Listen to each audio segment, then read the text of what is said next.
UGC को लेकर जो पूरे देश में बवाल मचा हुआ था, सुप्रीम कोर्ट के एक फैसले ने उस पूरे बवाल को अभी फिलहाल रोक दिया है। अब मामला ये हो गया है कि कौन सही कौन गलत। सुप्रीम कोर्ट ने मामले की सुनवाई में जिस तरीके की तल्ख टिप्पणी की वो कई संदेश दे रहा है। क्या ये जो नियम बनाया गया था उसमें कानून की अनदेखी की गई थी?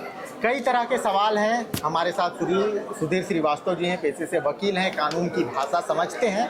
आज हम उनसे समझने की कोशिश करते हैं कि जो कोर्ट का ये फैसला हुआ, कोर्ट रूम में क्या डिस्कशंस हुए और क्यों कोर्ट को इस जजमेंट तक पहुंचना पड़ा कि ये जो नियम है इसे फिलहाल रोका जाए, नई कमेटी बनाकर पुनर्विचार किया जाए। सुधीर जी, बहुत बहुत स्वागत है आपका। नमस्कार। हाँ, आज बताइए जो कोर्ट रूम का माहौल कैसा था? देखिए, मैं आपके माध्यम से सभी श्रोता लोग जो हैं, आपके जो लोग देख रहे हैं आपके चैनल को, मैं ये बताना चाहता हूं कि आज सुप्रीम कोर्ट में यूजीसी के मामले पर सुनवाई हुई। चीफ जस्टिस के और श्री बागची जी, हमारे जो न्यायमूर्ति हैं, उनके अदालत में सुनवाई शुरू हुई। अदालत ने ये स्पष्ट पूछा कि ये बताइए हमको कि आज़ादी के 75 साल के बाद भी क्या हम पीछे जा रहे हैं। और ये कहा कि प्रथम दृष्टया, मतलब प्राइमो फेसी, प्रथम दृष्टया यह जो कानून अभी आया है, यूजीसी का जो नए नियम लागू हुए हैं, यह समाज को विभाजित करने वाला लग रहा है। इसके अलावा सुप्रीम कोर्ट ने बताया, कहा कि शिक्षण संस्थान में भारत की एकता झलकनी चाहिए। अर्थात बच्चों में जो वहाँ पढ़ने गए हैं, एक यूनिटी का मिसाल कायम करने वाला बात होना चाहिए।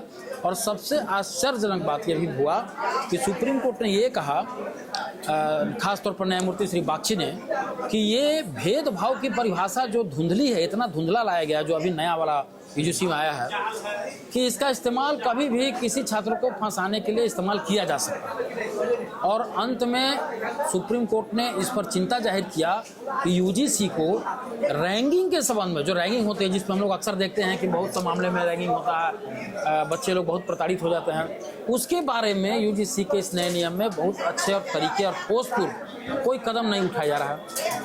रैंकिंग को विस्तार रूप नहीं दिया गया है। ये अच्छा होता कि रैंकिंग को विस्तार दिया जाता।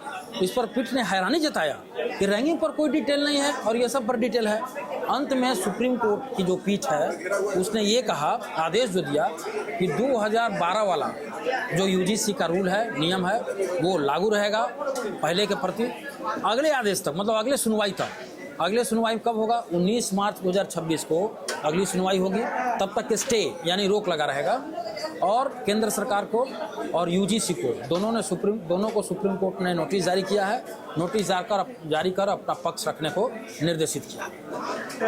सुधीर जी, जो ये फैसला आया, लगातार जो विरोध प्रदर्शन के बाद सुप्रीम कोर्ट ने जो तल्ख टिप्पणी की, इससे तो जाहिर है कि जो आशंका सड़क पर जताई जा रही थी, कोर्ट ने भी सेम आशंका जताई। तो जो नियम जिस तरीके से बनाया गया, उसमें क्या खामियां रह गई? आपको क्या लगता है, व्यक्तिगत तौर पर क्या खामियां रही? देखिए, मामला अभी अंडर सब जुडिस हो गया है, न्यायपालिका में मामला लंबित हो गया। अब जब न्यायपालिका में मामला लंबित है, तो मैं समझता हूं कि मुझे ही नहीं, पूरे देशवासियों को इस पर कोई टिप्पणी अभी करने से बचना चाहिए। न्यायपालिका सर्वोच्च है, सर्वोच्च न्यायपालिका है। वहाँ से दूध का दूध और पानी का पानी होगा, जो सबको मान्य होगा।